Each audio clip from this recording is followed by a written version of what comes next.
أصبحنا على فطرة الإسلام وعلى كلمة الإخلاص وعلى دين نبينا محمد صلى الله عليه وآله وسلم وعلى ملة أبينا إبراهيم حنيفا مسلما وما كان من المشركين. اللهم بك أصبحنا وبك أمسينا وبك نحيا وبك نموت وعليك توكل وإليك النشور. أصبحنا وأصبح الملك لله والحمد لله رب العالمين. اللهم إنا نسألك خير هذا اليوم فتحه ونصره ونوره وبركته وهداه. اللهم إنا نسألك خير هذا اليوم وخير ما فيه وخير ما قبله وخير ما بعده وأعوذ بك من شر هذا اليوم وشر ما فيه وشر ما قبله وشر ما بعده. اللهم ما أشبه بمن نعمة أو بأحد من خلقك فمنك وحدك لا شريك لك فلك الحمد ولك الشكر على ذلك. سبحان الله وبحمده عدد خلقه ورضا نفسه وزنة عرشه ومداد كلماته. سبحان الله وبحمده عدد خلقه ورضا نفسه وزنة عرشه ومداد كلماته. سبحان الله وبحمده عدد خلقه ورضا نفسه وزنة عرشه ومداد كلماته. سبحان الله العظيم وبحمده عدد خلقه ورضا نفسه وزنة عرشه ومداد كلماته. سبحان الله العظيم وبحمده عدد خلقه ورضا نفسه وزنة عرشه ومداد كلماته. سبحان الله العظيم وبحمده عدد خلقه ورضا نفسه وزنة عرشه ومداد كلماته. سبحان الله عدد ما خلق في السماء. سبحان الله عدد ما خلق في الأرض. سبحان الله عدد ما بين ذلك. سبحان الله عدد ما هو خالق. الحمد لله عدد ما خلق في السماء. الحمد لله عدد ما خلق في الأرض. الحمد لله عدد ما بين ذلك. الحمد لله عدد ما هو خالق. لا إله إلا الله عدد ما خلق في السماء. لا إله إلا الله عدد ما خلق في الأرض.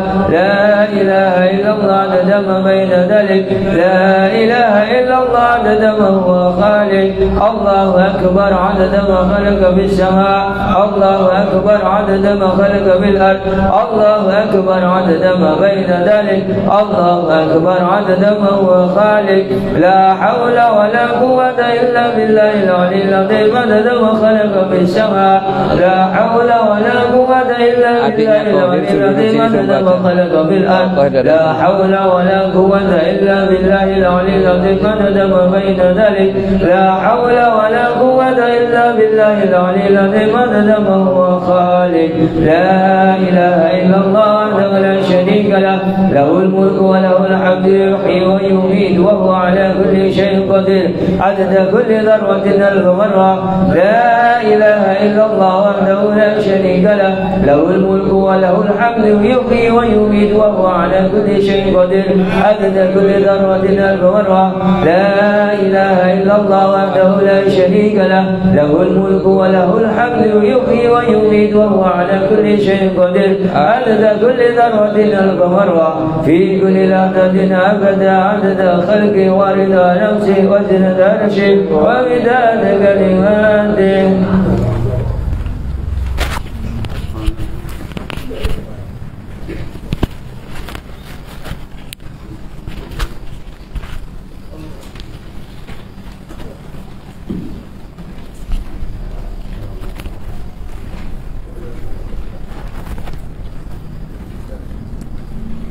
بسم الله الرحمن الرحيم. اللهم إني أقدم إليك بين يدي كل نفس ولمحة ولحظة وخطرة وطرفة يضرب بها أهل السماوات وأهل الأرض وكل شيء هو كائن في علمك وقد كان.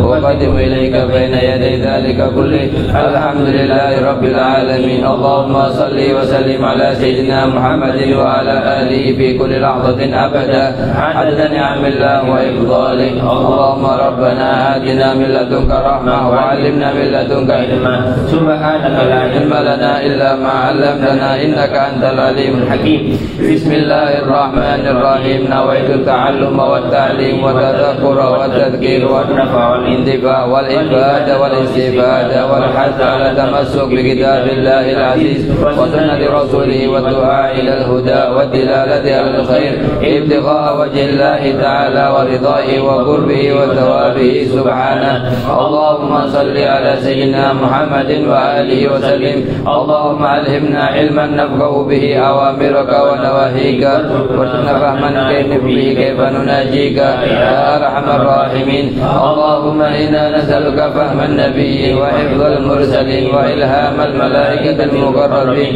اللهم أغننا بالعلم وزينا بالحلم وأكرمنا بالتقوى وجملنا بالعافية يا أرحم الراحمين اللهم إنا نستودعك ما قرأناه أو نقرأه في هذا المجلس وما قبله وما بعده فاحفظه علينا حتى ترده إلينا وقت احتياجنا إليه يا أرحم الراحمين اللهم أكرمنا بنور الفهم وأخرجنا من ظلمات الوهم وافتح لنا أبواب رحمتك وانشر علينا حكمتك يا أرحم الراحمين سبحانك لا علم لنا إلا ما علمتنا إنك أنت العليم الحكيم وصلى الله على سيدنا محمد وعلى آله وصحبه وسلم اللهم يا من مقاليد الأمور كلها بيده وإليه يرجع الأمر كله يا فتى يا عليم افتح علينا فتحا قريبا وصلى الله على سيدنا محمد وعلى آله وصحبه وسلم.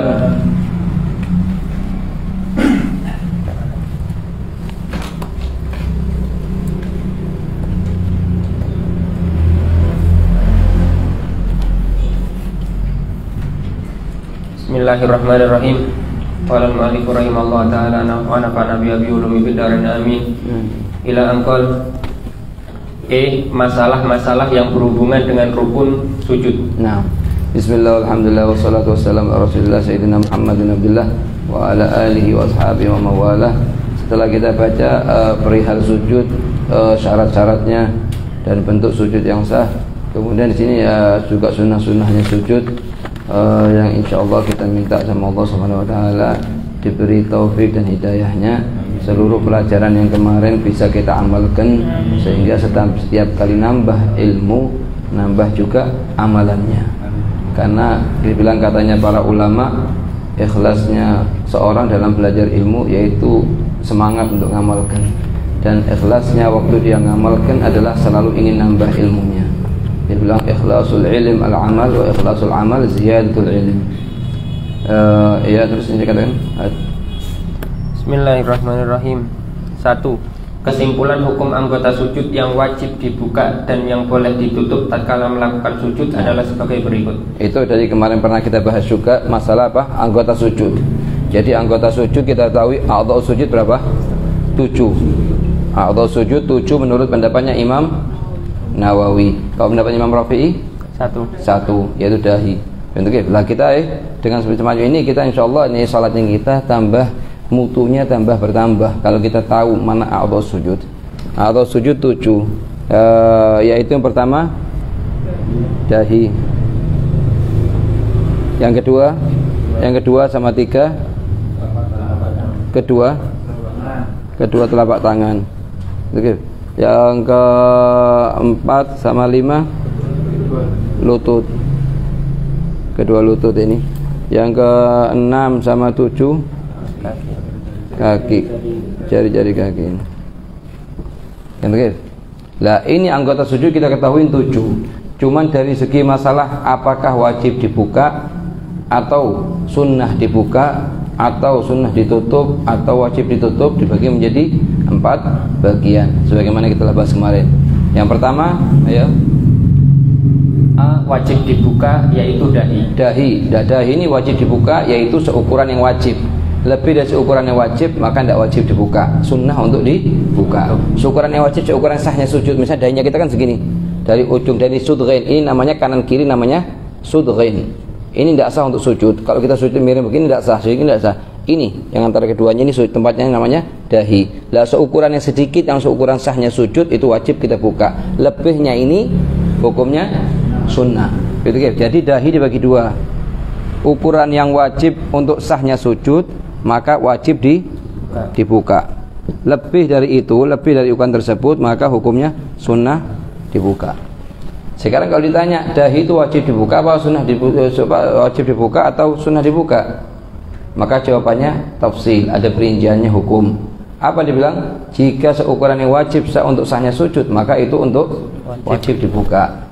Kenapa kok wajib dibuka? Alasannya karena tidak sah sujud atas perihal, atas kain yang gerak dengan gerakannya kita waktu kita sholat. Jadi sekarang kalau ditanya dahi itu wajib dibuka atau sunnah dibuka, jawabannya seukuran yang wajib untuk sahnya sujud, maka wajib dibuka. Lebihnya ukurannya sunnah. Lah kemudian tanya lagi, ada pertanyaan kedua, kenapa kok wajib dibuka? Karena syarat sahnya sujud itu kita tidak sujud atas kain atau apapun yang nempel di jabahnya kita yang gerak dengan gerakannya kita. Katanya para ulama, alla yasjuda ala syai'in yataharraku biharakatihi. Begitu ya. Itu yang untuk dahi. Ya. B. Sunnah dibuka, yaitu kedua tangan dan kaki bagi laki-laki. Bagi laki-laki ini sunnah untuk dibuka, sunnah. Begitu juga kaki ini sunnah untuk dibuka. Dengan pengertian kalau misalnya kita sholat pakai kaos kaki, tidak ada uzur, lebih utama kita buka kaos kaki sebelum kita masuk ke masjid untuk sholat. Kalau mau dipakai kaos kakinya, tetap mau sholat pakai kaos kaki, tidak masalah. Hukumnya sah sholatnya, sah sujudnya. Begitu ya.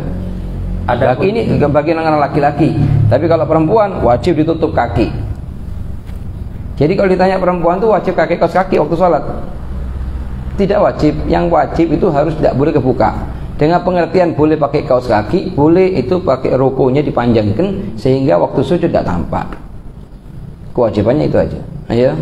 Adapun bagi perempuan maka haram membuka kaki dan sunnah membuka kedua tangan. Sunnah membuka kedua tangan. So perhatikan ya, ada masalah yang sering terjadi, kadang orang salah paham. Dia bilang ini auratnya perempuan waktu sholat seluruh wajahnya kecuali wajah dan tangan. Sebagian orang memahami harus dibuka, bukan harus dibuka. Hanya menjelaskan kalau ini bukan aurat yang artinya boleh dibuka, bukan artinya wajib dibuka. Paham bedanya? Jadi, dibilang dikatakan auratnya perempuan waktu sholat adalah seluruh badannya kecuali wajah dan kedua tangan. Lah kedua telapak tangan. Lah kedua telapak tangan ini artinya berarti harus dibuka, bukan? Boleh dibuka, boleh ditutup kecuali ukuran jabah, ukuran wajib untuk dibuka. Sahnya sujud. Artinya apa? Artinya boleh aja dibuka, bukan artinya menunjukkan harus dibuka. Dengan pengertian kalau misalnya perempuan mau pakai kaos tangan waktu sholat mau ditutup semuanya, mau ditutup kecuali dahi sedikit ukuran yang sahnya sujud, maka hukum sholatnya sah. Hanya menjelaskan dibilang jami' badaniha ilal wajh wal kafain, itu artinya apa? Artinya menunjukkan bukan tidak wajib untuk ditutup, bukan artinya wajib dibuka. Begitu ya? C. Makruh, yaitu membuka lutut selain ukuran yang wajib ditutup. Kalau lutut, so perhatikan, kalau lututnya kita hukumnya bagaimana? Bagi dua. Seukuran yang aurat itu wajib untuk ditutup, wajib ditutup. Lebih dari itu, lebih dari ukuran aurat, berarti dia itu makruh untuk dibuka. Makruh untuk dibuka.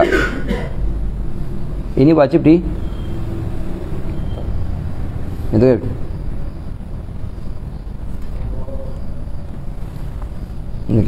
Lah kalau kita rangkum dari keadaannya a'dha' sujud ini, kita rangkum bagaimana jadinya nanti.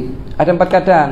Keadaan yang pertama itu jadi 4 keadaan wajib dibuka. Keadaan yang pertama, keadaan yang kedua sunnah dibuka. Yang ketiga wajib ditutup. Yang keempat makruh dibuka. Sekarang wajib dibuka di mana? 1. Dahi seukuran yang sah sujud. Ini yang wajib nomor 1 ini. Masuk ke nomor 1 sini. Masuk ke sini. Ini nomor 1. Sekarang nomor 2, apa dibilang? Sunnah dibuka. Sunnah tidak wajib. Sunnah dibuka. Di berapa masalah? 1, 2, yang ketiga. Berarti di 3 masalah. 1, 2, 3. Oke. Yang ketiga apa? Wajib ditutup kapan? 1 Bas. Ini wajib ditutup. Masih nomor 4. Yang kelima, yang keempat, makruh kapan? Ini. Jadi kalau kita rangkum ada 4 keadaan di anggota sujud 7. Anggota sujud berapa? 7. Anggota sujud 7. Kalau dirangkum jadi 4 keadaan. Begitu. Lah sekali ente apalkan, ente rangkum, ditulis, salah untuk seumur hidup ente. Ente tahu posisi mana yang harus dibuka, posisi mana yang wajib dibuka, wajib yang ditutup, sunnah dibuka, makruh dibuka. Dengan perihal semacam itu namanya level mutu sholatnya itu tambah naik. Tidak semuanya kita tiap hari kita ngerjakan hal yang sama, jadi kita buka, tapi kita tidak tahu kenapa dibuka.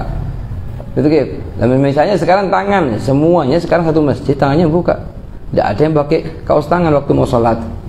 Cuma niatkan untuk mengerjakan sunnah daripada sunnah-sunnahnya sujud, sunnah-sunnahnya sholat.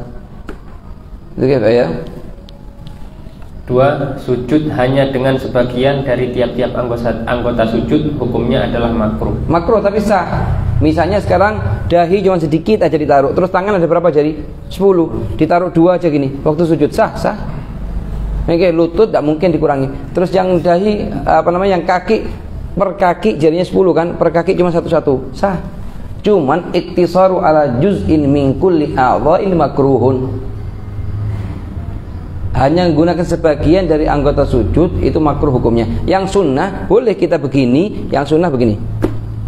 Kita letakkan di tangan semuanya 10-10-nya ini. Kalau kau itu mau angkat satu tidak masalah, tapi makruh.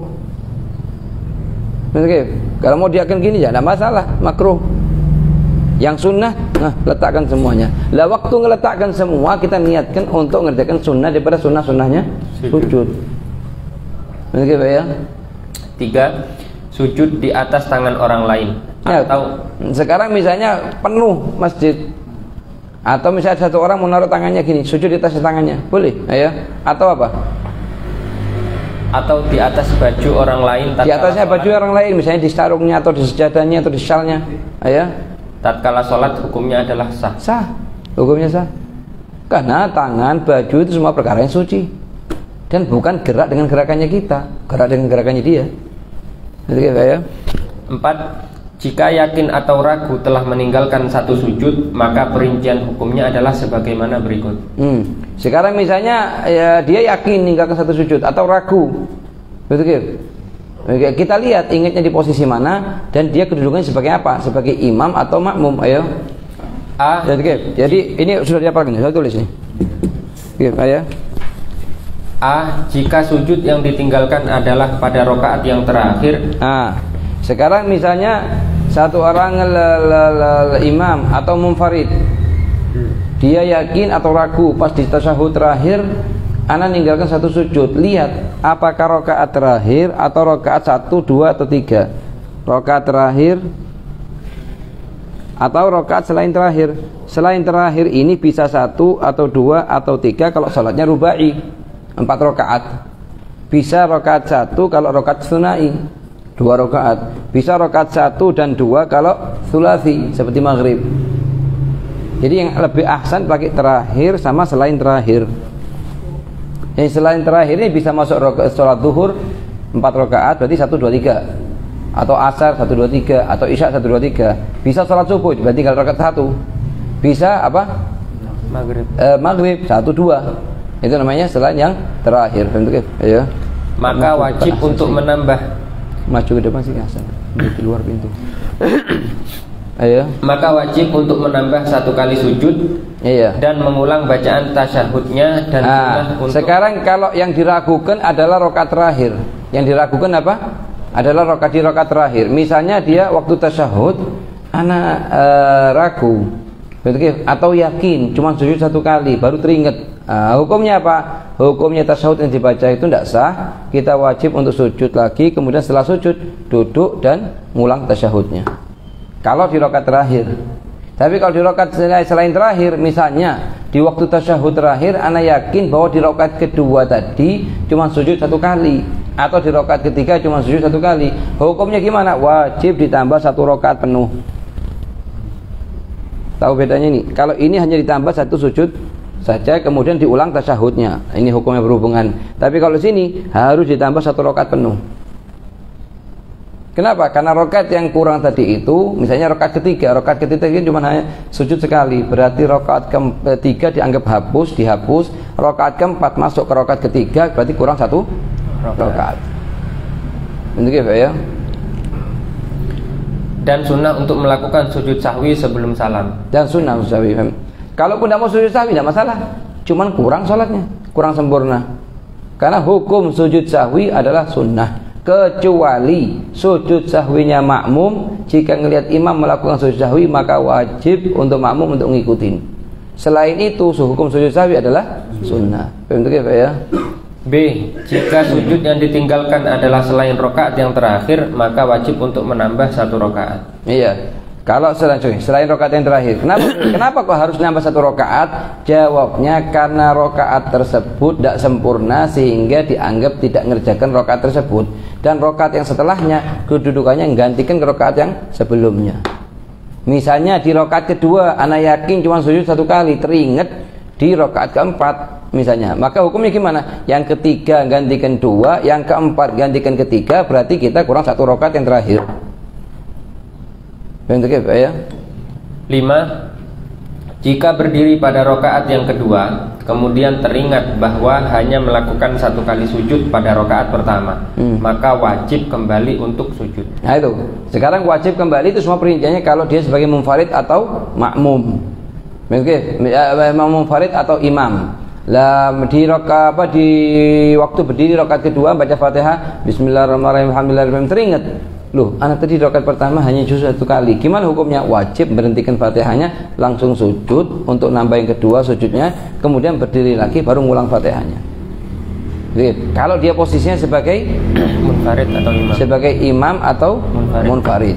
Tapi kalau sebagai makmum misalnya, maka tidak boleh dia batalkan Fatihahnya, tidak boleh kembali, akan tetapi nambah 1 rakaat setelah salamnya imam. Begitu juga seluruh rukun yang ditinggalkan oleh makmum tatkala dalam keadaannya berjamaah dengan imam. Ya.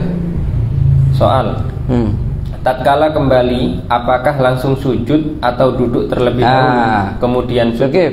Sekarang dia sebagai munfarid, gimana gambaran masalahnya? Gambaran masalahnya ini orang di rakaat kedua, dia yakin bahwa teringat kalau dia itu cuma sujud sekali. Gimana gambarannya? Dari posisi berdiri langsung sujud Allahu Akbar, atau duduk dulu di posisi antara 2 tasyahud, antara 2 sujud, kemudian baru sujud, ya? Jawab, perincian hukumnya sebagaimana berikut. Berikut. Apa? Kalau dia, perhatikan gambaran masalahnya agak sedikit rumit, kalau diperhatikan paham. Jadi orang itu kan pertama setelah sujud yang pertama, setelah sujud yang pertama dia duduk 2 sujud kan, kemudian sujud lagi yang kedua. Baik, selesai. Biasanya sebelum naik ke rakaat kedua kita disunahkan duduk, namanya jalsatul istirahah. Duduk setelah sujud yang kedua sebelum naik ke rakaat yang kedua. Lah, dia waktu itu yang menurut dia itu sudah mengerjakan 2 sujud sekarang ini. Lah, sebelum inti naik ke rakaat kedua tadi inti sudah jalsatul istirahah, sudah duduk istirahah apa belum? Kalau sudah duduk istirahah berarti artinya dari qiyam langsung sujud. Dari qiyam langsung sujud. Tapi kalau dia waktu dari sujud kedua langsung berdiri tanpa jalsatul istirahah, maka wajib duduk dulu baru sujud. Di sini dikatakan oleh para ulama tidak ada amalan sunnah bisa gantikan fardu kecuali ini. Sekarang kita tanya, jalsatul istirahah ini hukumnya fardu apa sunnah? Sunnah. Tapi di posisi ini, di posisi masalah ini bisa gantikan kedudukannya jalsah baina sajdatain. Duduk di antara 2 sujud fardu apa sunnah? Fardu. Lah ini fardu ini bisa digantikan dengan sunnah di masalah ini satu. Ayo. A. Jika telah duduk atau jalsah istirahah sebelum berdiri ke rakaat kedua, maka langsung sujud. Langsung sujud. Ayo. B. Jika tidak duduk atau jalsah istirahah sebelum berdiri ke rakaat kedua, maka wajib duduk terlebih dahulu dengan ukuran tumakninah kemudian sujud. Jadi gimana gambaran masalahnya? Gambaran masalahnya satu orang di rakaat kedua, setelah pas di rakaat kedua berdiri, ingat kalau di rakaat pertama hanya sujudnya hanya satu kali, kurang satu. Teringatnya di posisi dia berdiri. Gimana sekarang harus yang dia lakukan? Semua ini orangnya ini artinya apa? Munfarid sama imam. Gimana sudah dia lakukan? Inti lihat dulu. Tadi ente sebelum berdiri ke rakaat kedua sempat duduk istirahat apa enggak? Yang menurut ente waktu itu sudah sholat sudah sujud 2 kali dan akan bangun ketiga. Naam, ana sudah istirahat. Oh berarti langsung sujud. Oh ana belum. Oh berarti ente harus duduk dulu baru sujud. Itu gitu ya. 6.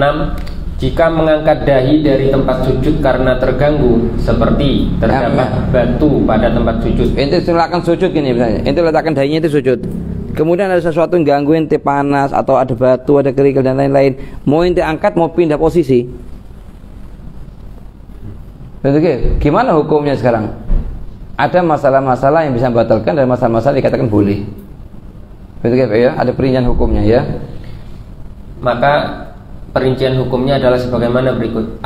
Tetap sah sholatnya pada 2 masalah. Oke. Jadi masalahnya apa? Mindah posisi dahi setelah sampai ke posisi sujud. Setelah kita letakkan dahi kita di posisi sujud, mau kita pindah sebelah kanan sebelah kiri. Ini ada perincian hukumnya. Ayo. Di 2 masalah hukumnya apa? Sah. Betul. Sah di hukumnya di 2 masalah. Ya. 1. Jika hanya menggeser dahi tanpa diangkat. Tanpa diangkat. Jadi dahi digini seret. Tidak diangkat sama sekali. Hanya digeser posisinya. Tanpa diangkat terus diletakkan lagi. Sebab kalau diangkat diletakkan lagi termasuk sujud yang kedua. Ente nanti masih mau duduk, kemudian mau ente tambahin jadi 3 sujud nanti. Ini bisa menyebabkan batalnya salat. Itu ya. 2. Jika diangkat dengan ukuran yang pendek dan masih belum tumaknina. So perhatikan, dia pertama kali ngeletakkan dahi, ngerasa ndak enak, masih belum ukuran subhanallah, langsung diangkat. Angkat yang pendek kemudian dipindah tempat lain, itu sah. Ini masalah kedua. Jadi yang masalah pertama apa? Masalahnya kedua masalahnya kalau satu orang sujud kemudian mau dipindah, mau digeser posisi jabhanya itu karena ada batu atau panas lantainya dan lain-lain, mau dipindah ke sampingnya. Dahinya dia setelah dia ngeletakkan di tempat posisi sujud. Itu gimana hukumnya? Di 2 masalah hukumnya sah. Masalah yang pertama kalau hanya digeser, tidak diangkat sama sekali. Digeser dari posisi ke posisi sampingnya. Misalnya sini tidak ada karpetnya, tidak panas atau dingin, di sini ada karpetnya mau digeser gini. Ditaruh di atasnya karpet, atau di sini ada sejadahnya, ini ada sejadahnya, mau digeser ke sampingnya, sah. Hanya digeser, tapi tidak diangkat sama sekali. Kalau diangkat sedikit pun namanya ngangkat. Yang kita bahas adalah digeser, hanya digeser begini, ya, itu sah. Yang kedua, kalau diangkat, angkatnya pendek dan belum tumaknina, waktu dia ngeletakkan sujud begini, belum tumaknina, langsung diangkat ukurannya pendek dan dipindah ke tempat sampingnya, itu sah di 2 masalah, ya. B. Batal sholatnya. Ini bisa batal sholatnya. Batal sholatnya, betul ya? Pada 2 masalah. Pada 2 masalah batal, ya. Yaitu 1. Jika diangkat dengan ukuran yang pendek dan telah tumaknina. Sudah tumaknina, ukuran pendek diangkat, kemudian dipindah sebelah sini. Kemudian dia duduk sujud, antara 2 sujud, kemudian sujud lagi. Berarti rakaat pertama dia sujud 3 kali. Dianggap 3 kali. Ini batalkan sholat, ya. 2. Jika diangkat tanpa terdapat udzur. Diangkat tanpa terdapat udzur, meskipun tumaknina tumaknina, tidak udzur sama sekali, itu batalkan sholatnya dia. Ayo. 8. Rukun yang ke-8 duduk di antara 2 sujud. Nah, kita masuk sekarang ke rukun yang berapa? Rukun yang ke-8 setelah selesai rukun yang ke-7 yaitu sujud. Oke, rukun yang ke-8 itu duduk di antara 2 sujud. Seperti yang kita ketahui, rukunnya sholat itu ada berapa? 13. Oke, lah 11 dinamakan rukun yang panjang. Rukun apa? Panjang. Kedua dinamakan rukun yang pendek. Lah rukun yang pendek ini kalau dipanjangkan bisa membatalkan sholat. Apa rukun yang pendek tersebut? Duduk di antara 2 sujud dan i'tidal. Duduk di antara 2 sujud dan i'tidal. Itu rukun yang pendek. Kecuali katanya para ulama, kecuali di 2 masalah i'tidal tidak boleh dipanjangkan. Masalah yang pertama, kalau i'tidal di rakaat terakhir untuk kunut. boleh dipanjangkan. Terus yang kedua, i'tidal di sholat sunnah tasbih, boleh dipanjangkan. Di selain ini maka batal. Lah sekarang kalau dikatakan sekarang ente mengatakan sekarang dua rukun di sholat, rukun yang pendek kalau dipanjangkan batal. Apa itu? Pertama, duduk di antara dua sujud. Oke, rukun yang pendek kalau dipanjangkan jadi batal. Apa ukurannya dipanjangkan? Ukurannya dipanjangkan yaitu lebih dari ukuran tasyahud. Dan doa yang dianjurkan di tasyahud.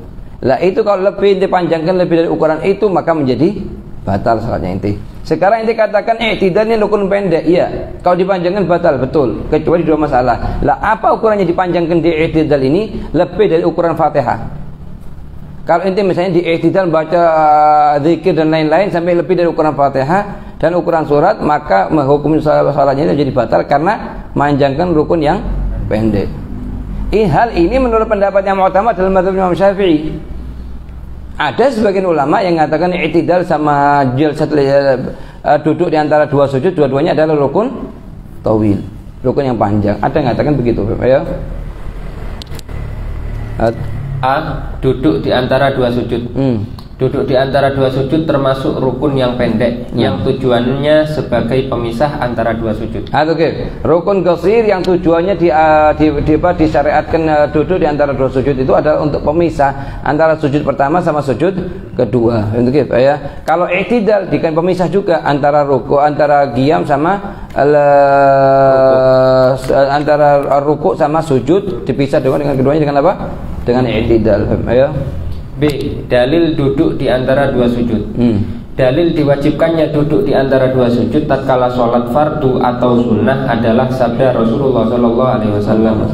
Tsumma rfa' hatta tastawiya jalisan, muttafaqun alaih. Artinya kemudian duduklah sehingga kamu benar-benar lurus dalam posisi duduk. Hadis riwayat Imam Bukhari dan Muslim. C. Syarat-syarat duduk di antara dua sujud. Nah, supaya duduknya kita duduk di antara dua sujudnya kita dihukumi sah, harus terpenuhi syarat-syaratnya. Telah kita bahas dulu syarat-syaratnya rukuk. Syarat-syaratnya rukuk berapa? 6. Syarat-syaratnya setelah rukuk i'tidal berapa? Pelan semua suaranya, tidak jelas semuanya. 5, Bang. Terus syaratnya sujud 7. Syaratnya i'tidal, syaratnya duduk di antara dua sujud yang akan kita bahas sekarang ini. Begitu ya? 1. Telah sah rukun apa? Ulang ya. Syarat-syaratnya? Syarat-syarat duduk di antara dua sujud ada 5. Ada 5. Bagaimana? Ini ke 5. Ayo. 1. Telah sah rukun sebelumnya. Telah sah rukun sebelumnya. Itu rukun sebelumnya apa? Sujud yang pertama. Sujud yang pertama. Kalau sujud ini seperti Anda bilang, syarat yang pertama itu harus sah rukun yang sebelumnya. Kalau tidak sah gimana? Sudah kita bahas kemarin, banyak berkali-kali. Ada sebab syarat yang pertama dari syaratnya duduk di antara dua sujud itu sama persis dengan yang di i'tidal, sama persis perinciannya sama yang di ruku, i'tidal, ruku sama sujud yang pertama. Itu sama perinciannya. Apa perinciannya? Coba perhatikan. Harus hafal, jangan buka. Jadi syaratnya duduk di antara dua sujud ada 5. Pertama, rukun yang sebelumnya harus sah. Lah, harus apa? Harus sah. Lah, kalau misalnya tidak sah, gimana hukumnya? Kan begitu. Ada kalanya apa? Dibagi menjadi 2. Kalau rukun sebelumnya tidak sah, bagaimana perincian hukumnya? Jadi ada kalanya apa? Lah, sebelumnya. Enggak. Enggak ada bulu gimit lah. Enggak. Wah, ini muskilah ini.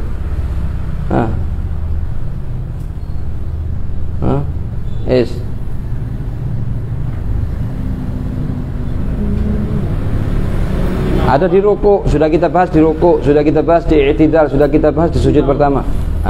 Ada kalanya apa? Imam atau munfarid atau makmum. Munfarid atau walis? La, imam sama munfarid sama. Atau makmum. Nah, ini perinciannya.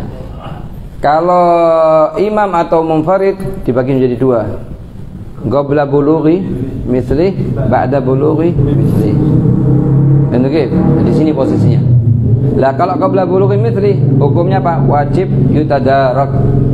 Kalau ba'da bulughi mithli maka nambah wajib 1 rakaat. Oke. Kalau makmum harus nambah 1 rakaat setelah salamnya imam. Meskipun qabla bulughi mithli atau ba'da bulughi mithli. Oke, ini jangan lupa. Karena ini syarat yang pertama yaitu harus sah rukun sebelumnya. Ada di ruku, ada di i'tidal, ada di sujud pertama. Ada syaratnya sujud ini, ada di duduk di antara 2 sujud. Tapi sama artinya perincian hukumnya. Jadi ada kalanya apa? Ada kalanya misalnya imam atau munfarid. Lah kalau imam atau munfarid apa hukumnya? Qabla bulughi mithli. Apa artinya qabla bulughi mithli? Misalnya sekarang dia ini lupa baca Fatihah. Imam posisinya, dia posisi sholat sebagai imam atau posisi sholat sebagai munfarid, tidak berjamaah sendiri. Kemudian di waktu sujud atau di waktu ruku ingat, atau di waktu duduk di antara 2 sujud ingat, kalau tadi waktu qiyam anda tidak baca Fatihah. Sedangkan ingatnya qabla bulughi mithli. Kapan dikatakan qabla bulughi mithli? Belum sampai ke ukuran yang sama, yaitu tempatnya Fatihah di mana? Di qiyam. Dia hanya ingatnya di rakaat pertama, sama-sama rakaat pertama, cuma di waktu sujud, di waktu ruku, di waktu begini. Hukumnya Pak yutadarak artinya wajib kembali. Wajib kembali ke posisi qiyam untuk baca Fatihah, kemudian ngulangi rukuknya, kemudian ngulangi i'tidalnya, kemudian kembali ke posisi sujud. Kemudian duduk di antara 2 sujud. Tapi kalau ba'da bulughi mithli, apa ba'da bulughi mithli? Dia di rakaat kedua ingat di pas waktu berdiri, oh tadi anak rakaat pertama tidak baca Fatihah. Bagaimana hukumnya? Halas, mau kembali kemana? Jadi halas, kita anggap rakaat pertama kita hapus, kita hangus. Dianggap rakaat kedua jadikan rakaat pertama, jadi harus nambah 1 rakaat. Itu semua kalau perincian untuk imam dan munfarid. Jadi, tapi kalau makmum tidak bisa kembali dia, karena sholatnya dia bergantung dengan sholat orang lain. Hukumnya gimana berarti? Hukumnya wajib nambah 1 rakaat setelah salamnya imam. Misalnya gimana gambaran masalahnya? Anak sebagai makmum lupa waktu rukuk baru ingat. Kalau tadi waktu qiyam tidak baca Fatihah di sholat zuhur misalnya. Gimana hukumnya? Kembali? Tidak boleh kembali. Kembali mana? Ngikutin imam. Wajib ngikutin imam, tapi setelah salamnya imam kita berdiri nambah 1 rakaat. Dan ini syarat seperti yang Anda bilang, ini harus hafalkan perinciannya ini, karena ini syarat masuk ke 4 rukun. Masuk ke berapa? Ke 4 rukun. Ayo. 2. Tidak memaksudkan dengan duduknya itu sesuatu yang lain. Nah, misalnya ngangkat dari sujud, ini digunakan untuk duduk di antara 2 sujud, ini apa niatnya untuk misalnya untuk hal yang lain, misalnya karena panas tempatnya dan lain-lain. Enggak. Ayo. Dan jika diniatkan untuk duduk di antara 2 sujud dan selainnya atau niat untuk keduanya, maka hukumnya adalah sah. Sah. Misalnya dia bangun dari sujud, niatnya untuk 2 sujud, dengan juga niatnya untuk melihat anaknya dia. Lari kemana? Pindah kemana misalnya. Itu hukumnya apa? Sah. Kalau untuk kedua-duanya. Tapi kalau hanya untuk melihat anaknya atau perihal yang lain, maka tidak sah. Kalau hanya untuk sujud sah. Yang intinya apa? Coba perhatikan. Cara yang ini yang kedua kan?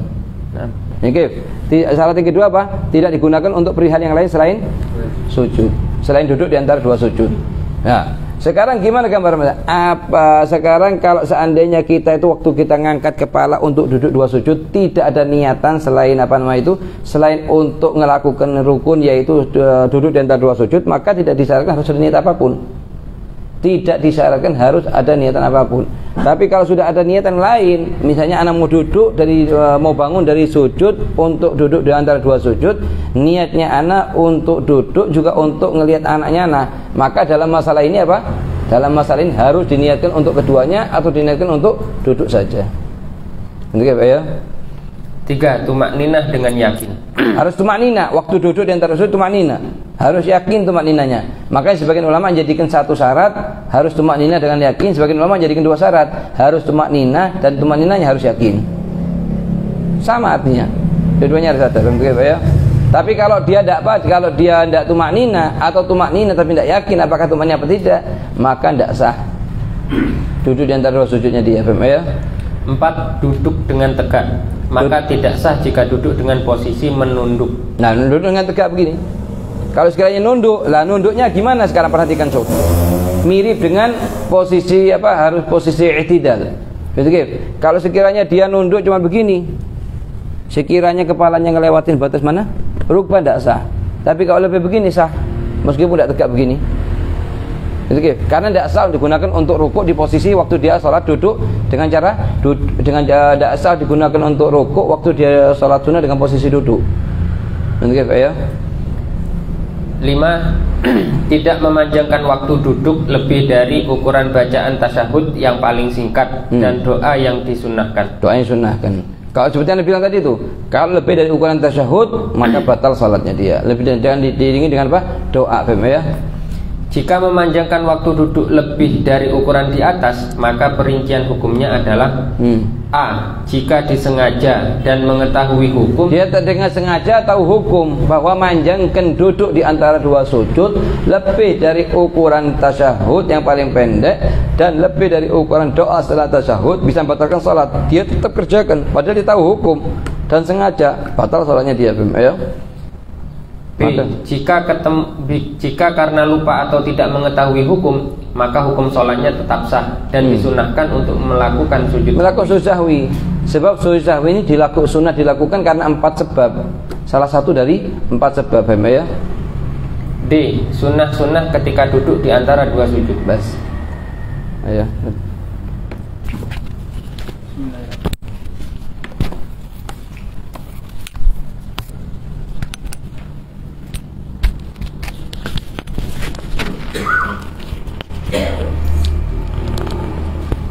Bismillahirrahmanirrahim. Alhamdulillah ta'ala wa nafa'ana bi ilmihi wa bi ulumi sa'iri salihin. Mas'alatun haqqul awliya bitazwij. Sekarang masalah pernikahan. Sekarang siapa yang lebih berhak untuk menikahkan seorang perempuan waktu dia akan nikah? Dari keluarganya. Ada urutannya dan urutan ini wajib. Tidak mungkin urutan yang setelahnya untuk menikahkan sedangkan urutan sebelumnya masih ada. Misalnya sekarang gimana gambarannya? Ini Z mau nikah dengan Hindun. Siapa yang nikahkan? Yang pertama Abah, nomor 1. Kalau abahnya tidak ada, kakeknya. Tapi kakek dari jalur abah. Kalau kakek dari jalur ibu tidak punya hak untuk nikahkan cucunya. Kemudian saudaranya Hindun, Syagik, saudara yang seabah, Syagik. Kemudian li'ab, saudara seabah sama Hindun, beda ibu. Kemudian ibn Syagik, anaknya saudara yang seabah sama seibu. Ini Hindun sama dia ini seabah seibu dan anaknya ini ponakan. Kemudian ibn li'ab, anak dari saudara yang seabah. Kemudian Syagik, berarti saudaranya ini. Ini untuk ini kan berarti paman. Dibagi 2, Syagik. Kemudian li'ab, paman seibu, seabah lain ibu. Jadi ini abah ini punya saudara, misalnya Ahmad. Lah Ahmad ini hubungannya sama abahnya Hind, seabah dia, tapi beda ibu. Berarti li'ab statusnya ke Hind. Kemudian ibn Syagik, Syagik, anaknya paman yang seabah seibu. Kemudian ibn li'ab, anaknya paman yang seabah. Kalau li'om tidak punya hak untuk nikahkan, apalagi anaknya. Lah kemudian kalaupun ada ibn Jad, kalau tidak ada. Kemudian Mu'tik itu kalau misalnya ini mantan budak perempuan, mantan budak perempuan yang dibebaskan, maka yang nikahkan adalah Mu'tik, itu pembebas budaknya. Ya, orang yang membebaskan budak dulu. Ya. Ini tingkatan wilayah nikah. Jadi nomor 1 siapa? Abah. Nomor 2 kakek dari jalur abah. Nomor 2 ini. Nomor 3 ini 3 saudara seabah. Nomor 4 saudara seabah seibu. Kemudian nomor 4 saudara seabah. Yang kelima anak dari saudara seabah seibu. Yang keenam anak dari saudara seabah. Yang ketujuh paman seabah seibu. Yang kedelapan paman dari jalur aba aja, seaba. Terus anaknya paman yang ke-9, anaknya paman yang segi ke-9, anaknya paman liab nomor 10. Ini 10 tingkatan. Lah ini mu'tik ini kalau sekiranya tidak ada lagi, tidak ada seapa seibun yang nomor puting nomor 11, tidak ada hakim.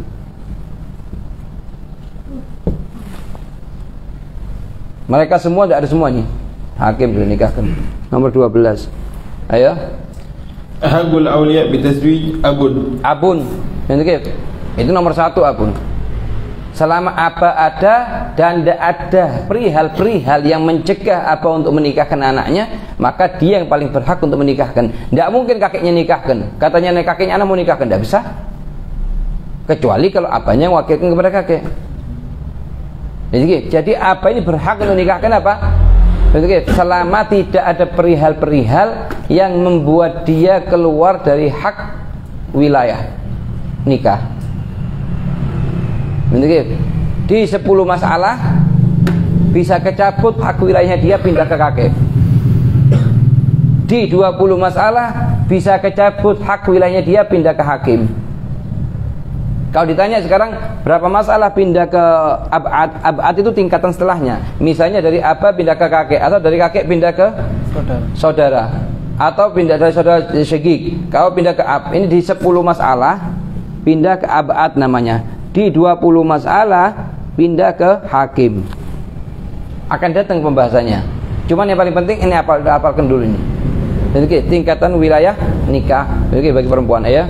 Dan sairul awliya yudluna bih. Karena seluruh aulia yang perhatikan. Kenapa kok tingkat pertama apa? Karena seluruh aulia ini dari nomor 2 sampai nomor 10 semuanya nyambung, bisa nyambungin hit karena perantaranya apa ini? Karena perantaranya apa? Mereka semua bisa sambung. Begitu. Kalau enggak mereka enggak ada hubungan keluarga sama sekali sama hit. Begitu ya. Summa jaddun li'ab. Jad dari jalur apa? Sebab perempuan itu kan mesti, setiap orang itu mesti punya kakek dari apa? Dari ibu. Misalnya Hindun ini sekarang, Hindun ini punya apa? Punya ibu. Begitu. Lah ini punya apa? Ini punya ibu. Begitu. Lah hanya ini aja yang berhak untuk jadi wali. Kalau ini tidak punya hak. Ini punya hak. Sama-sama kakek ini. Sama-sama kakek, cuman apa namanya itu? Ini punya hak untuk nikahkan, tidak punya. Begitu. Karena kakek dari jalur aba berbeda dengan jalur ibu sekitar 21 masalah. 21 masalah fikih ini beda dengan ini. Begitu. Di antaranya ini dalam ilmu faraid dapat bagian warisan dari Hind. Kalau ini ada dapat. Di antaranya dalam masalah perwilayahan nikah, ini punya hak untuk nikahkan ini, tapi ini tidak mungkin hak untuk nikahkan ini. Di antaranya tahammulud diyah, ya, dan lain-lain ya. Summa abuhu, summa akhun li abawain. Summa abuhu, ini abuhu ini sampai kakek terus kata saya. Misalnya abahnya apa ini masih ada, ya punya hak untuk nikahkan. Ya. Summa akhun li abawain. Summa akhun li abawain. Ini apa sama ibu ini punya saudara laki namanya Ahmad. Namanya siapa? Ahmad. Lah Ahmad ini kan sama Hid saudara seapa sama seibu. Berarti dinamakan syagik. Ya. Summa li'ab. Summa li'ab. Misalnya sekarang ini Hind ini apa ini nikah dengan perempuan lain, misalnya dengan Fatimah. Lah punya anak laki namanya Ali. Hubungannya Ali dengan Hind ini adalah saudara apa? Beda ibu. Ayo. Summa ibnuhu. Summa ibnuhu ibnu Asyagik, anaknya ini. Kemudian ibnu anaknya ini. Mafhum? Anaknya 2 orang ini. Ayo. Li'annahu agrabu minal am.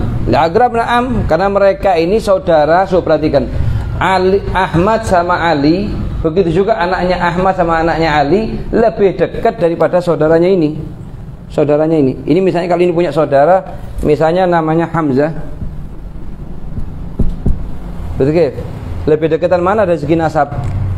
lebih dekatan Ali sama Ahmad kepada Hindun daripada Hamzah kepada Hindun, karena Hamzah ini hubungannya dengan Hindun apa? Ponakan. Ini manggil ini apa? Am. Begitu ya? Summa am. Summa am itu am syaqi. Ada am syaqi, ada am li apa ya? Summa sa'irul asabah. Summa sa'irul asabah. Begitu ya? Wa yuqaddamu akhun li abawain ala akh li ab. Semua. Misalnya Asy-Syaqiq lebih punya berhak daripada Ali. Ini Ahmad lebih berhak daripada Ali. Kenapa? Karena Ahmad Asy-Syaqiq sedangkan Ali akh li ab. Kalau ada Ahmad ada Ali, siapa yang nikahkan? Wajib Ahmad dulu. Kalau Ahmad tidak mau diwakilkan ke Ali boleh. Tapi kalau Ali mau nikahkan sebelum Ahmad tidak boleh. Karena tingkatannya dia di setelahnya. Sedangkan kita ketahui tadi tingkatan Asy-Syaqiq berapa? Nomor 3. Sedangkan akh li ab tingkatannya nomor 4. Selama nomor 3 masih ada dan memenuhi syarat untuk jadi wali, tidak boleh tingkatan keempat mandaluin. Begitu ya? Fil athhar li ziyadatil qurbi wa syafaqah. Ziyadatil qurbi wa syafaqah. Karena pada umumnya saudara yang syaqiq ini lebih kesian kepada Hind daripada yang seab. Lebih kadang lebih akrab daripada yang seabah. Ayo. Wala yuzawwiju ibnun bi bunuwatin. Wala yuzawwij ibnu bi bunuwah. Apakah anak punya hak untuk nikahkan ibunya? Kalau misalnya Hindun ini punya anak, dia pernah nikah dengan suami seorang sebelumnya, punya anak misalnya Bakar. Apakah Bakar ini punya anak atau punya hak untuk nikahkan uminya? Tidak ada, punya sama sekali. Kecuali di 3 masalah anak bisa nikahkan ibunya. Di selain 3 masalah anak tidak boleh nikahkan ibunya, tidak punya hak untuk nikahkan ibunya. Begitu. Apa 3 masalah tersebut? Masalah yang pertama, kalau anaknya ini hakim misalnya. Gimana gambarannya? Misalnya dia setelah belajar jadi hakim, dia Hind ini mau nikah, abahnya tidak ada, meninggal, kakeknya meninggal, saudaranya semuanya meninggal, semua dari 1 sampai nomor 11 ini meninggal semua. Giliran nomor berapa? 12 apa? Hakim menikahkan. Sedangkan hakim adalah anaknya sendiri, boleh nikahkan dengan dasar dia sebagai hakim, bukan karena sebagai anaknya. Waktu Bakar nikahkan uminya bukan dasarnya karena dia ibunya, tapi karena dia hakim, boleh nikahkan orang perempuan yang tidak punya wali. Itu masalah pertama. Jadi intinya apa? Intinya anak tidak boleh nikahkan ibunya, tidak punya hak, tidak punya kewilayahan untuk nikahkan ibunya, kecuali di 3. Masalah yang pertama kalau dia hakim. Masalah yang kedua, kalau dia ini mu'tik, ini anak beli ibunya dulu budak perempuan, miliknya Fulan bin Fulan, kemudian dibeli sama dia, dibebaskan, dimerdekakan. Setelah merdeka, sang ibu mau nikah, ibu ini mau nikah, abahnya tidak ada, kakeknya tidak ada, 1 sampai nomor 10 tidak ada semua, adanya nomor 11 yaitu mu'tik, pembebas. Maka dia boleh nikahkan. Boleh nikahkan ini Bakar karena dasar dia pembebas, orang yang bebaskan ibunya dari perbudakan. Yang ketiga kalau Bakar ini adalah anak daripada anak pamannya. Gimana gambarannya? Perhatikan. Sekarang ini misalnya ada Ahmad punya saudara namanya Ali. Ahmad punya anak namanya Khalid, punya anak laki. Lah Ali punya anak perempuan namanya Fatimah. Kemudian nikah Khalid dengan Fatimah, punya anak namanya Bakar. Oke, punya anak namanya apa? Bakar. Kemudian Khalid ini meninggal. Suaminya siapa? Fatimah. Berarti Fatimah nikah dengan misanannya kan? Nikah dengan misanannya sendiri. Lah, meninggal nih Khalid. Kemudian Fatimah ini mau nikah lagi dengan namanya misalnya Amr. Siapa yang mau nikahkan dia? Abahnya sudah meninggal juga. Aminya sudah meninggal juga. Anak aminnya, anak mantan suaminya meninggal. Siapa? Ada anak daripada anak pamannya, Ibn Am. Berarti dia nikahkan, boleh nikahkan Bakar, boleh nikahkan Bakar. Bakar nikahkan dengan dasar dia adalah Ibn Amnya Fatimah, bukan karena dia anaknya Fatimah. Bentuknya. Ini masalah yang ketiga. Jadi kalau ditanya apakah ibn itu anak laki punya hak untuk nikahkan ibunya, jawabannya tidak punya hak untuk nikahkan ibunya kecuali di tiga. Masalah yang pertama kalau anaknya adalah hakim. Yang kedua kalau anaknya adalah mu'tik, pembebas ibunya dari perbudakan. Yang ketiga kalau anaknya adalah anak dari anak pamannya. Begitu ya. Fa'in kana ibni amin. Ini yang pertama. Seperti ini gambarannya. Ibn am, ya. Au mu'tik seperti tadi itu.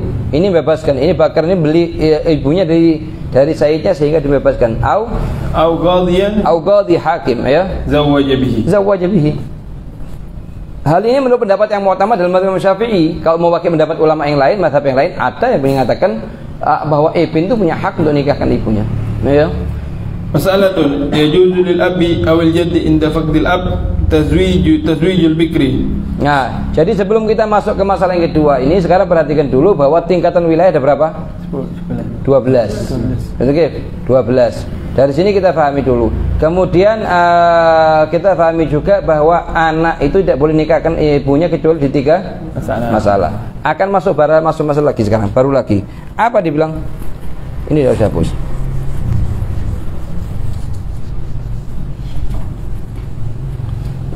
Oke. Wali ini berapa orang ini semua ini? Dari segi nasab 10 kan? Lah 10 dibagi menjadi 2. Wali dari segi nasab. Pertama wali itu dibagi 3. Dari segi nasab. Yang kedua pembebasan budak, yakni mu'tik, pembebas budak. Yang ketiga hakim. Nah, dari segi nasab dibagi 2. Ada namanya mujbir, ada namanya ghair mujbir, tidak mujbir. Nah, sekarang apa artinya mujbir itu? Mujbir itu apa ini walinya tersebut boleh nikahkan putrinya atau nikahkan cucunya meskipun tanpa keridhaannya dia, meskipun tidak setuju. Itu artinya boleh nikahkan secara paksa, meskipun tidak ridha, tidak setuju. Kapan jadi mujbir itu? Dengan 2 syarat. Syarat yang pertama harus aba atau kakek, selainnya mereka tidak boleh. Harus apa?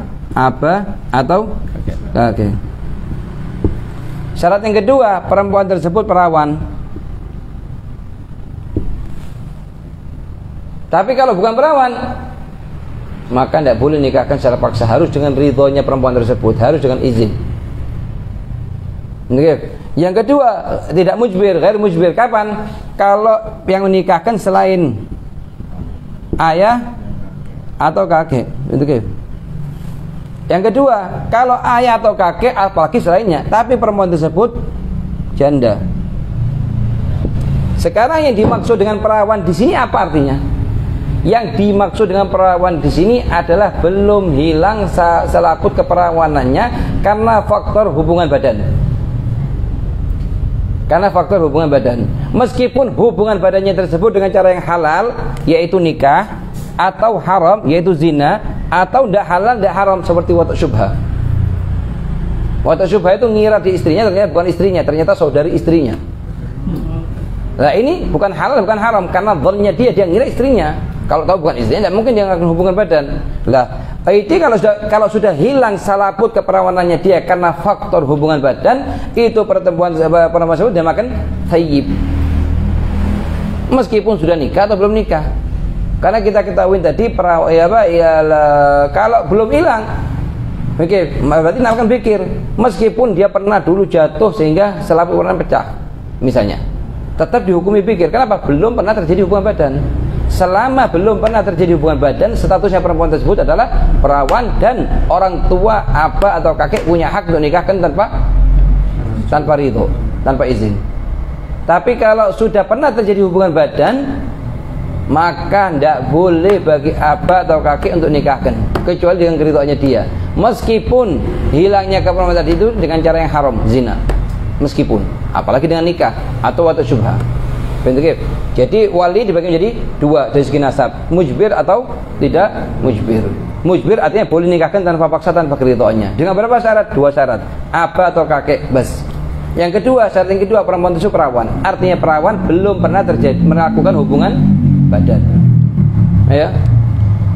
Inda faqdil abi tazwijul bikri saghiratan aw kabiratan bighairi idn. Lah, meskipun perempuan yang mau dinikahkan tadi misalnya misalnya sekarang ini misalnya Z punya anak Hindun. Lah Hindun ini meskipun masih belum balik atau sudah balik, selama ini perawan boleh ini nikahkan boleh nikahkan Hindun tanpa izinnya Hindun dengan cara paksa, boleh. Meskipun ini Hind masih kecil, umur 5 tahun, 7 tahun, 9 tahun, atau sudah balik 20 tahun, 30 tahun, tidak ada bedanya. Hal ini menurut pendapat yang kuat dalam mazhab Imam Syafi'i. Jadi Imam Syafi'i mandang boleh abah atau kakek nikahkan Hind dengan cara paksa. Yang paling penting ini perempuan masih perawan, katanya Imam Syafi'i. Meskipun dia kecil atau sudah balik. Kalau dalam mazhabnya Abu Hanifah tidak. Selama anak itu masih kecil boleh dinikahkan secara paksa, meskipun perawan atau bukan perawan. Tapi kalau sudah balik tidak boleh dinikahkan kecuali dengan izinnya, meskipun perawan atau tidak. Manutul ijbar fi madzhab Imam Syafi'i al-bakarah. Jadi perihal yang membolehkan abah untuk nikahkan anaknya secara paksa itu kalau perempuan tersebut masih perawan. Manutul ijbar fi madzhab Imam Abi Hanifah as-sighar. Jadi perihal yang bolehkan abah untuk nikahkan selama dia kecil, masih belum balik artinya. Kalau sudah balik tidak boleh. Jadi yang intinya apa? Intinya kalau kita pakai pendapat yang kita cuma mazhabnya Syafi'i, kita pakai pendapatnya Imam Syafi'i, yaitu boleh bagi abah nikahkan putrinya dengan paksa, meskipun putri itu sudah balik atau tidak, selama dia sudah masih tetap perawan. Itu ya. Dengan berapa syarat? Dengan 7 syarat. Kalau 7 syaratnya terpenuhi, maka boleh bagi abah untuk nikahkan secara paksa. Lah 7 ini dibagi 2. Syarat itu dibagi 2. 4 syarat, ada 3 syarat. Lah yang 4 ini namanya syartun li sihhati aqdin nikah. Syarat sahnya akad nikah. Kalau yang ketiga, 3 syarat ini syartun li jawazil iqdam. Artinya apa? Kalau tetap dikerjakan dengan salah satu dari 3 syaratnya belum terpenuhi, maka hukum akadnya tetap sah, tapi haram bagi abah mengerjakan sedangkan syaratnya belum terpenuhi. Tapi akad nikahnya hukum sah. Tapi kalau kurang dari 1/4 ini, maka hukum akad nikahnya tidak sah. Sekarang kalau intinya apa? Intinya abah dan kakek boleh nikahkan putrinya kalau dia perawan. Dengan berapa syarat? 7. Saya akan datang pembahasannya ya. Wa yustahabbu istidanuha. Wah, sahabat, kalau abah sama kakek ini sebelum nikahkan, meskipun dia punya hak untuk nikahkan secara paksa dan lain-lain, tapi abah harus pakai akal pikiran. Harus dimintain dulu putrinya izin. Ya fulana, ya putriku, ada fulan mau minang kamu, apakah kamu setuju nikah dengan dia? Ditanya. Karena dia akan merasakan yang akan melayani, menjalankan hidup ini. Bukan abahnya. Abahnya hanya sebatas nikahkan, besok pagi tidak tahu apa yang dikerjakan. Makanya ditanya dulu apa perasaannya putrinya, gimana, setuju, tidak setuju, cocok, tidak cocok. Jangan dipaksa, mentang-mentang apa maksa. Ya. Ail bikri idza kanat mukallafatan. Mukallafah ini balik akil. Kalau perempuannya putrinya itu balik akil, maka balik berakal, maka apa punya hak untuk nikah secara paksa, cuman sunnah bagi apa izin. Tanya ke putrinya, mau setuju apa enggak? Ya. Hadits Muslim wal bikru yasta'miruha abuha. Wa tadyiban li khadiriha amma ghair mukallafa fala idna laha. Amma ghair mukallafa, misalnya anak masih kecil, ditanya, tidak ada maknanya, dia tidak ngerti aslan. Atau dia ini anak sallallahu alaihi kena penyakit gila. Boleh bagi pernikahan, boleh dengan surut. Ada syarat-syaratnya tertentu. Apakah ditanya? Perlu ditanya? Sunnah ditanya? Tidak sunnah ditanya. Kenapa? Tidak ada omongannya, semua tidak terhitung. Ya. Wal mustahabbu fil isti'dzan an yursala. Kalau bagaimana caranya abah nanya ke putrinya ini, jangan dia sendiri yang nanya, tapi suruh istrinya yang nanya, umiknya dia. Jadi, karena kalau perempuan sama perempuan bisa lebih mengutarakan apa isi hatinya dia, setuju, tidak setuju, cocok, tidak cocok. Jadi, kalau sama abahnya mungkin karena malu atau takut dan lain-lain. Begitu ya. An yursala ilaiha niswatun thiqat yanzurna ma fi nafsiha wal ummu bidzalika aula. Wal bidzalika aula, karena terbuka dengan ibunya lebih terbuka daripada dengan abahnya. Ya. Li'annaha tattali ala ma la yattali alaihi ghairuha. Ayo. Walaysa lil abi wala li ghairi tazwiju thayyibin illa bi'idniha. Kalau ini abahnya ini mau nikahkan sedangkan putrinya thayyib, sudah pernah terjadi hubungan badan, apa enggak boleh kecuali dengan izinnya dia, illa bi'idniha. Ya.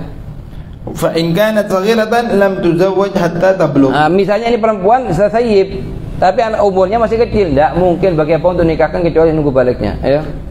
Khilafan lil Imam Abi Hanifah. Abu Hanifah, ya. Seperti Anda bilang tadi. Jadi definisinya dalam mazhab Abu Hanifah bisa nikahkan anaknya secara paksa selama anak tersebut belum balik. Dalam mazhab Imam Syafi'i boleh nikahkan secara paksa selama perempuan tersebut masih perawan. Bedakan itu. Jadi intinya apa? Intinya kalau Hind ini masih kecil perawan boleh dinikahkan secara paksa menurut Syafi'i sama Abu Hanifah. Tapi kalau sudah Hind ini balik sayyib bukan perawan, maka tidak boleh dinikahkan menurut pendapatnya Imam Syafi'i sama Abu Hanifah. Yang masalah khilafiyah, kalau perempuan kalau thayyib sedangkan dia masih kecil, belum balik, atau bikir sudah balik. Ini masalah khilafiyah antara Abu Hanifah sama Imam Syafi'i. Ayo. Qala Syekh al-Imam Abdullah bin Ahmad Basaudan fi mandumatihi al-musamma bi Daw' al-Misbah fi ahkam an-nikah wa thayyib sughrin yastahilu nikahuha bi madhhabina fafham hudida lima udi. Wa madhhabuna al-bikru al-yatimatu mithluha walakin ladanna Nu'man, mana Nu'man Abu Hanifah yun'imu bil aqdi. Dengan madhabnya boleh dinikahkan, ya. Fal bikru hiya allati lam tazul bakaratuha aslan. Apa definisinya bikir? Dia kata lam tazul bakaratu aslan, selaput kepalanya masih ada atau hilang selalu, tapi bukan dengan cara hubungan badan, karena jatuh, karena keluarnya darah haid yang terlalu kuat sehingga menyebabkan selaput kepalanya hilang. Itu dihukumi tetap masih hukumnya apa? Perawan. Dari segi apa? Dari segi abahnya boleh nikahkan secara paksa. Dari segi maharnya perawan, bukan maharnya thayyib. Betul ya? Bi an lam tazul aslan aw zalat bi ghairi wad'in kasaqtatin wa hiddati haidin wa thayyibu hiya man zalat bakaratuha bi wad'in sawa'un kana halalan. Ini baik dikatakan janda, kadang orang mengartikan janda itu artinya pernah nikah. Gitu. Sebetulnya yang dimaksud janda di bab wilayah nikah bukan itu, yaitu yang hilang keperawanannya, yang pernah melakukan hubungan badan. Meskipun hubungan badannya dengan cara yang halal yaitu nikah, atau yang haram yaitu zina, atau tidak halal tidak haram yaitu syubhah. Ayo. Sawa'un kana halalan aw haraman aw syubhatin. Halalan sudah nikah, atau haraman sudah zina, ayo atau syubhah, ya. Fa innahu la yusafu bil hilli wala bil hurum. Atau syubhah, sekarang satu orang ngira istrinya ternyata bukan istrinya, saudari istrinya. Hukumnya apa? Halal bukan halal. Haram bukan haram. Bukan halal bukan. Kenapa tidak dikatakan halal? Karena memang bukan istrinya fil haqiqah. Hakikatnya bukan istrinya. Dikatakan haram bukan haram juga karena dia waktu mengerjakan tidak ngira kalau itu bukan istrinya. Diperkiranya dia itu istrinya dia. Ya. Mas'alatun hasilu syurut. Bas. Akan kita teruskan di syurut ijba karena waktu sudah. ربنا انفعنا بما علمتنا رب علمنا الذي ينفعنا رب فقهنا وفقه لنا وقرابات لنا في ديننا مع القدر أنزلت وذكر رب وفقنا وفقهم لما ترتدي قولا وفعلا كرما وارزق الكل حلالا دائما وأخلا أكياء لما نحظى بالخير ونكفى كل شر ربنا واصلح لنا كل شؤون وأقر بالرضا منك واقضي عنا ربنا كل الديون قبل أن تأتينا واغفر واستر أنت أكرم من ستر وصلاة الله تغشى المصطفى من إلى الحق دعانا والوفاء بكتاب فيه للناس شفاء وعلى الآل الكرام الشرفاء وعلى الصحب المصابيح الغرار اللهم اهدنا بهداك واجعلنا ممن يسارع في رضاك ولا تولينا وليا سواك ولا تجعلنا ممن خالف أمرك وعصاك وحسبنا الله ونعم الوكيل ولا حول ولا قوة إلا بالله العلي العظيم وصلى الله على سيدنا محمد وعلى آله وصحبه وسلم والحمد لله رب العالمين في كل لحظة أبدا عدد خلقك ورضا نفسك وزنة عرشك ومداد كلماتك. الفاتحة لله حبيبنا رب